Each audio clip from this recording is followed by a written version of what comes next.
Gotcha. Yeah, it should be going out right now.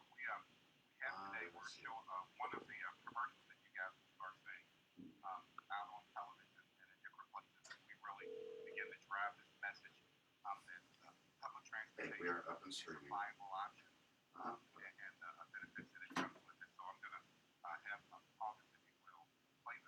Cool. Thanks for jumping on that so quick. Yeah, yeah, gotcha. I'm gonna go double check. Does the sound work?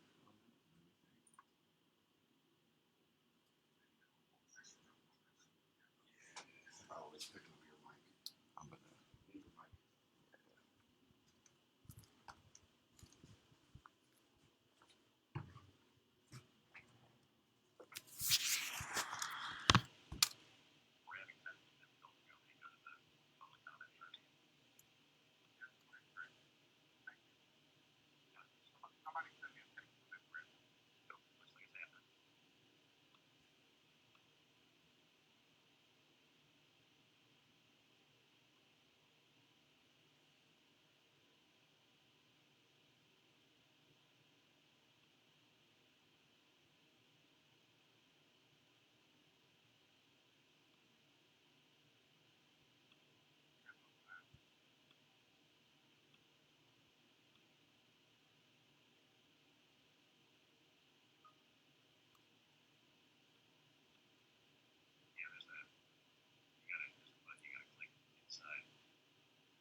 No, I'm not getting audio. Oh, not at all. Okay. If it's because you need to mute your mic, you might just need to unmute it and throw it in Dave's office so it's quiet or something. Gotcha. Yeah, honestly, that might be the best Let's way. just do that so we can. Yeah.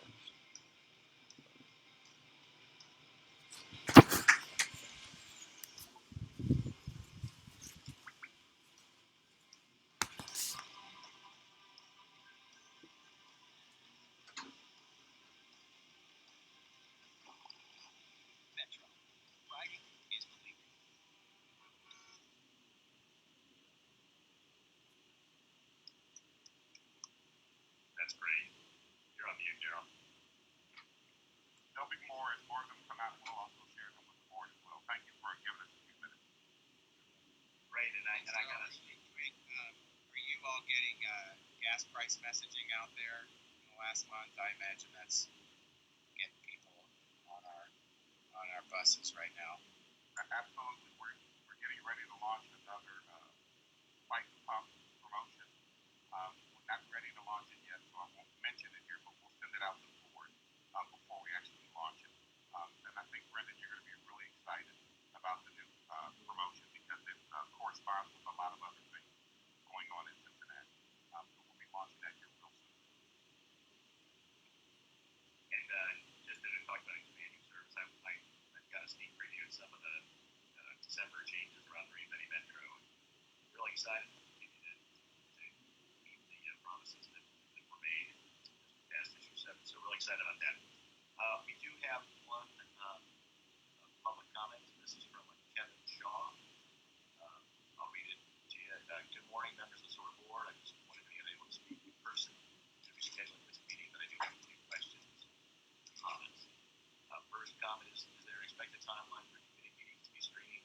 These meetings often provide more detailed information to the public. As we all know, that we're in the middle of building a new boardroom, which I think I'm going to be really excited about that as well. That's expected to be completed in October, where we'll be able to do both the committee and regular board meetings more effectively that way. So stay tuned. We're excited about that coming. Two, I'd like to request again that ridership numbers and KPIs be presented by route. This was practice pre-pandemic. Ridership, of course, is ways where we have public records of the best information that was or should be presented monthly. Kept online. I'm not sure what happened there. I know we talked about making sure that data is all out there. I'd rather have data out in front rather than having people request it in these kind of cases. So obviously we're working on making that happen. A recent public comment asked about implementing a tap card to describe as it works. I also recall the board chair mentioning riders not wanting to buy monthly passes in the hybrid work environment. Where you found that comment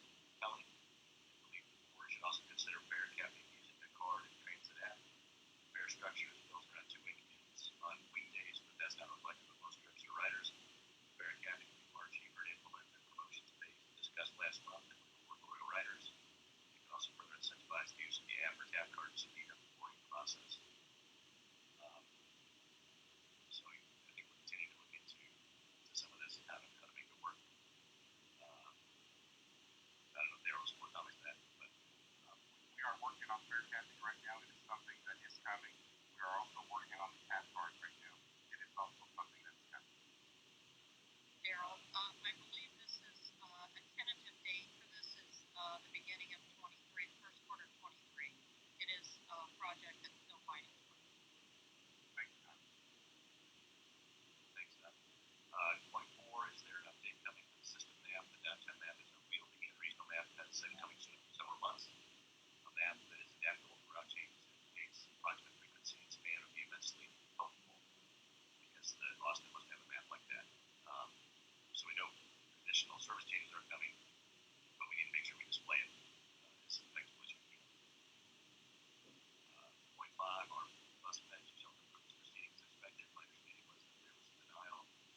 Planning Commission wasn't sure if it impacted plans timelines between the recent federal award and prior exposure agreements. I know Daryl has mentioned this, that 23 shelters will be added by September, 100 benches will be added over the next 5 years.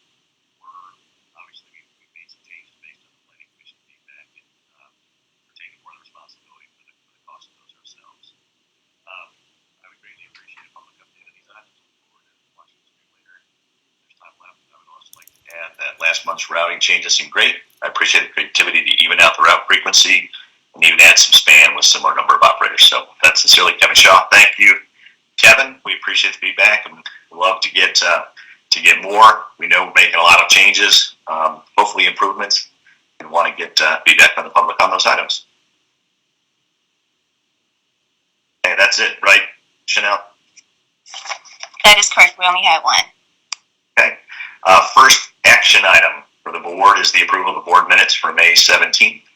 They were in your pre-read packet, so hopefully everyone's had a chance to see that.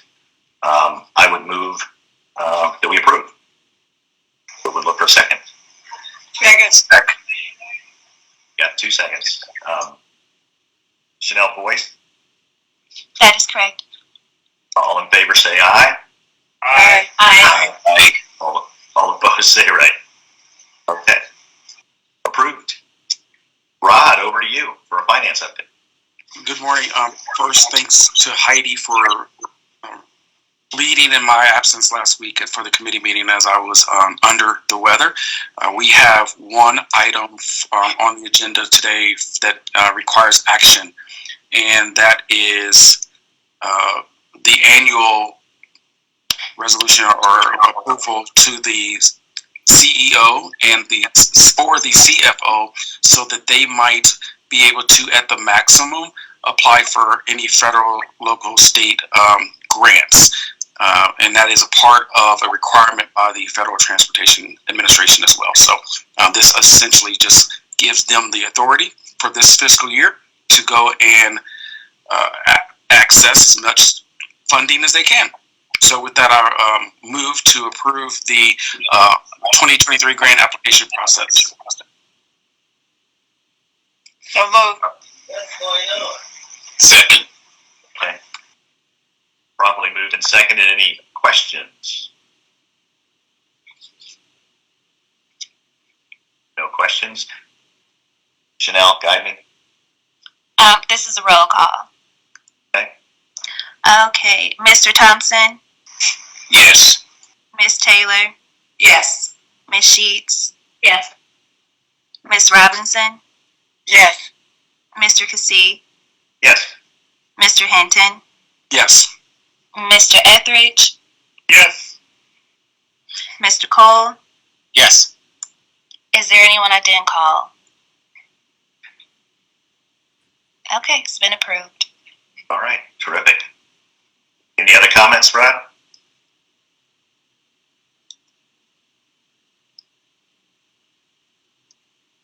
Gonna take that as a. You're on mute, Brad.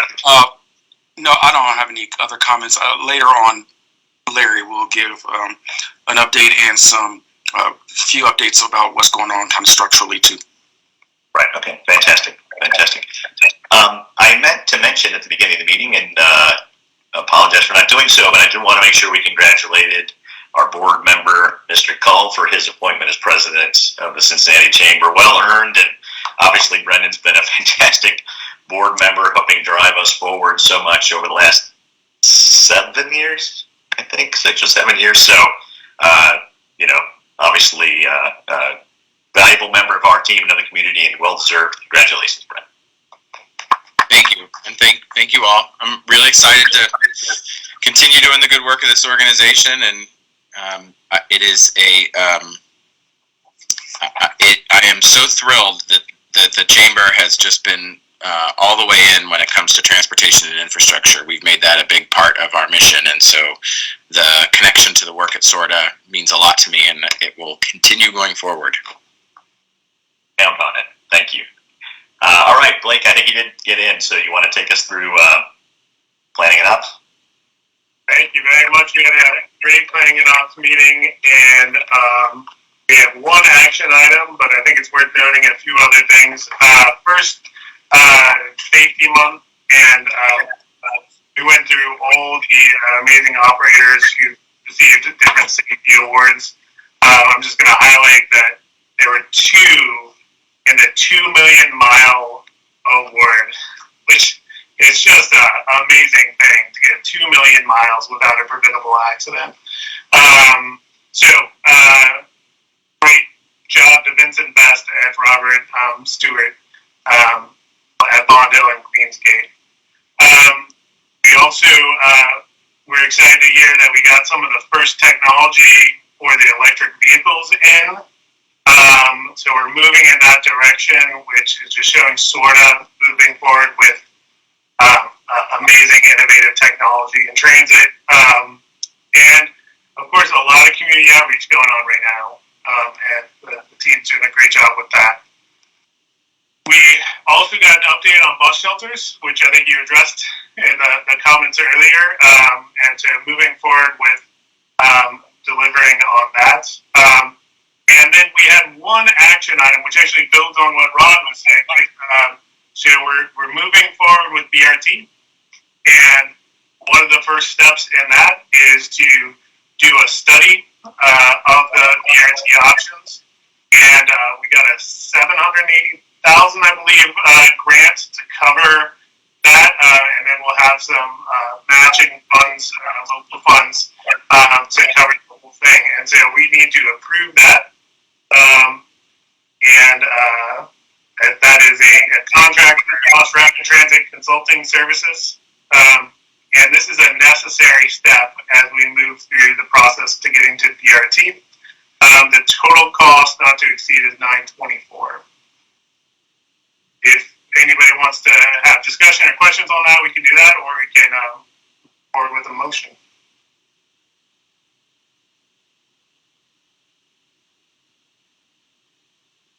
I'm pretty far from the screen, so I can't really see. If anybody has questions, then please speak up. I think everyone's excited, Blake. All right, so then I'll just move it. That we passed the approval for the contract for the BRT consulting service. Second. All right. Properly moved and seconded. I know, nice explanation, Blake. Anybody have any questions? Obviously, this is helping us get ready to continue to meet the commitments we've made in issue 7, so we're excited about it. Barring any questions, Chanel, is this a voice, right? Or a roll call, rather? That is correct. Mr. Cole? Yes. Mr. Etheridge? Yes. Mr. Hinton? Yes. Mr. Kissy? Yes. Ms. Robinson? Yes. Ms. Sheep? Yes. Ms. Taylor? Yes. Mr. Thompson? Yes. Is there anyone I didn't call? Okay, it's been approved. Anything else you want to comment on, Blake, or you good? I do want to note that we are seeing consistent increase in ridership, and ridership on some of that new service that we put out, and that is a really good thing to see. We are still contending with missed trips, and everybody is aware of that and focused on that issue. That's all.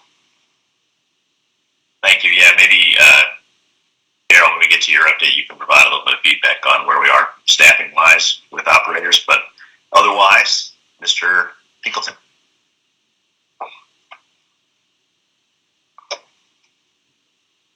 Good morning. Good morning. Okay, transitioning to the next page. I've got just a couple comments around our statement of operations. This bar chart is really intended just to give the group a little context on how our revenue has been faring over the last 3 months. A couple of observations. Looking at the county sales tax, which is the first bar to the immediate left of each one of these time periods, you'll see that's coming in relatively flat. But as we think about the future of the organization, what's encouraging to me is we are seeing an upward trend in the fare revenue, which is the orange bar, which is trending up starting in March and then continuing to progress all the way through May. So again, just to give a little context to the top line and how that's faring in the organization. The next page is really intended to give the group a little bit of a feel for how our operations have been affecting or shaking out relative to the P&L. Looking at our total revenue for the month, we came in at $14.7 million, which is favorable to budget, approximately $2.7 million. Total expense for the month at 11.6, favorable to budget $394,000, and all that leads to a surplus for the month of $3.1 million. And I note for the record that our ridership is up approximately 7.5%, which can be traced back to service changes that have been made in the system, in addition to favorability relative to CPS participation. Looking at some details around that summary, specifically total in the revenue side. Total fares, again, this is also all in the context of budget, is unfavorable to budget, $33,000. Root cause there is traced back to the fare mix, in addition to some recent marketing programming, where we had an increase in ridership that was attributable to the bike promotion. As I understand it, if you rode a bike or ride a bike, you got to ride the Metro free for that particular ride. So again, just trying to incent behavior after the fact. Looking at the CPS contract and that component of revenue for the organization, we came in unfavorable at $265,000 to budget. Again, a function of timing, really, and the unused pass policy in terms of how that was originally constructed versus how is playing out from a planning standpoint. Third key variable in revenue, the county sales tax, favorable to budget, $228,000. Again, looking at the planning assumption and the timing of cash receipts. I know that issue's been worked aggressively for the board multiple times, so I won't go into any details there. And then we continue to see favorability for the ARP budget, the ARP grant of $2.7 million, which was an unbudgeted item. And then the last component for revenue, non-transportation, up $102,000 to budget. And the root cause there is we continue to see very strong investment returns from the monies that we've got on deposit at the bank. Turning our attention to the expense side of the equation, wages and benefits were favorable to budget, $161,000. We do still have a fairly significant amount of open positions that we are recruiting for. And so as we look to continue to make inroads there, we will see this favorability hopefully decrease, but also leading to positive impact on operations in terms of missed trips and so on. I know there's a huge initiatives that are being worked through HR to advance that cause. And then the last component around expenses is in the other bucket. We're favorable $288,000, and this is traced back directly to original budget assumptions that were brought forth from the planning and development department around the use of external vendors to provide them service that they need. So those are my summary comments on the P&L. From a detailed perspective, the P&L is attached to this presentation, so if you have any specific questions after the fact, feel free to reach out. But I have covered the majority of the key variables that contributed to our results for the past 30 days. Larry? Yes.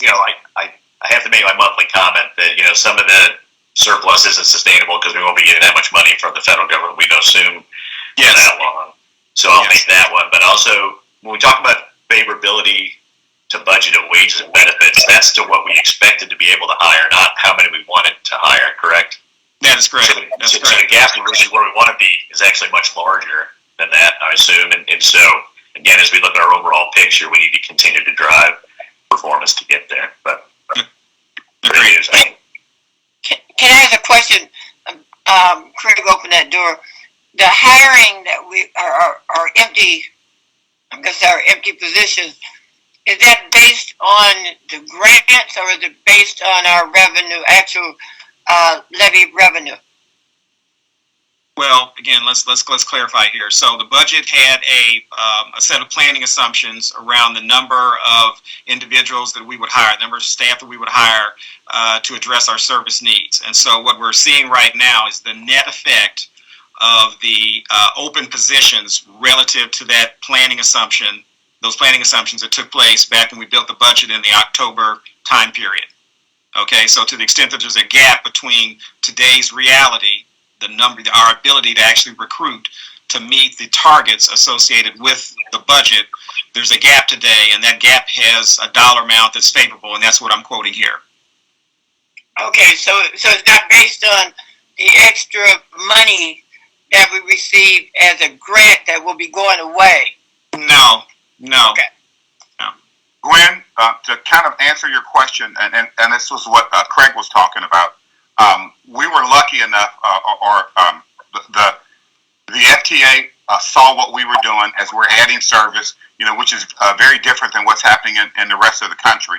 And they awarded us some operating grant dollars. And one of the things that Craig was saying is those operating grant dollars, the ARC money that we received, and then the extra ARC money we received, those operating dollars are probably going to go away. So one of the things, as you look at that P&L, you see a lot of ARC dollars, and that money is being used for operating. All of that money runs out September of next year, and moving forward, that operating money will probably not be available to us anymore.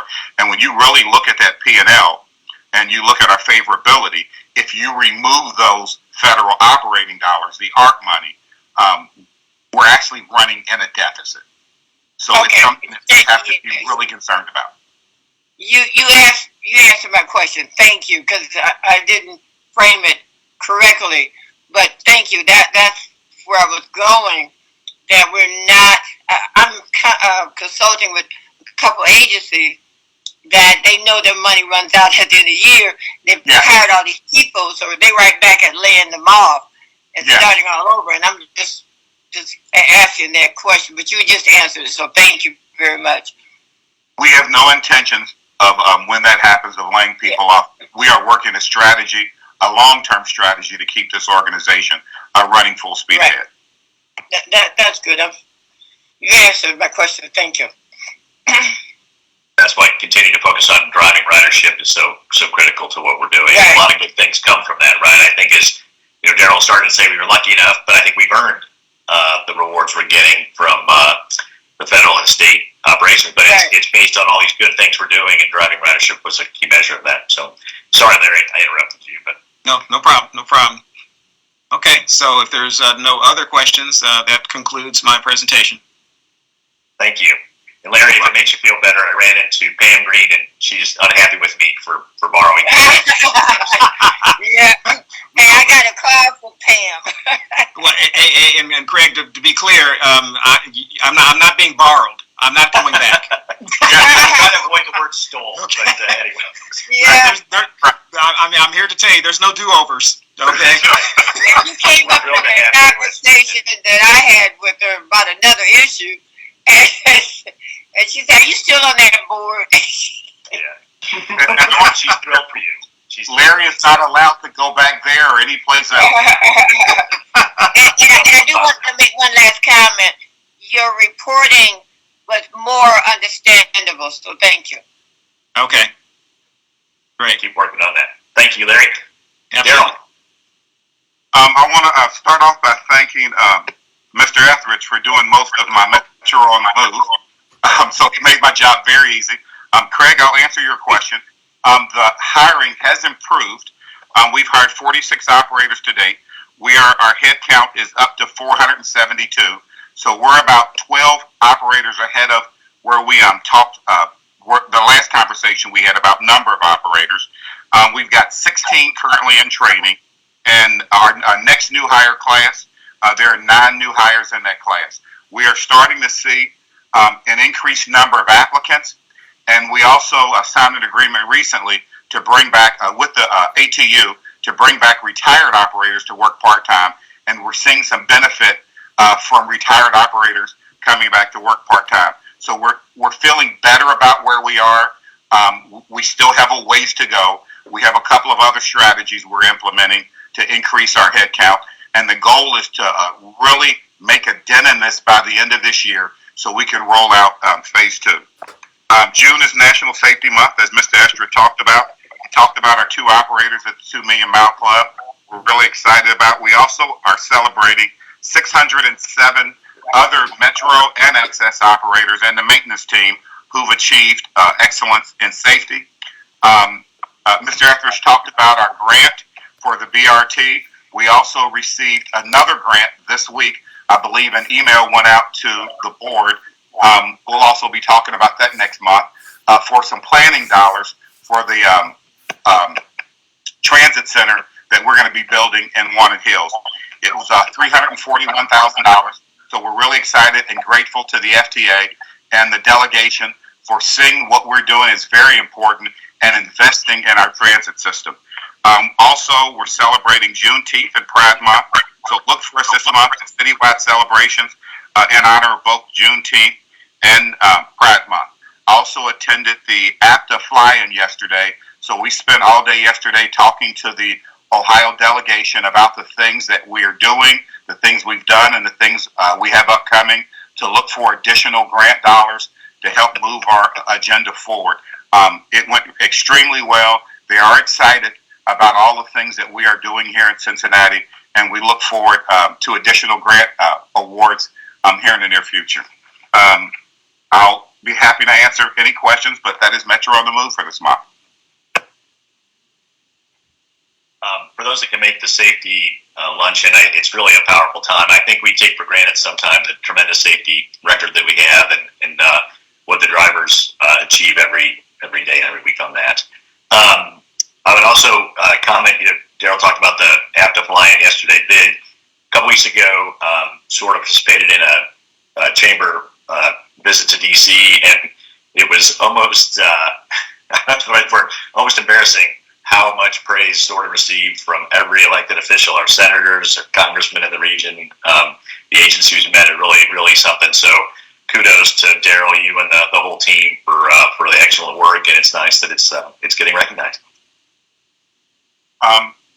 Craig, and also the board gets a lot of credit for all of that.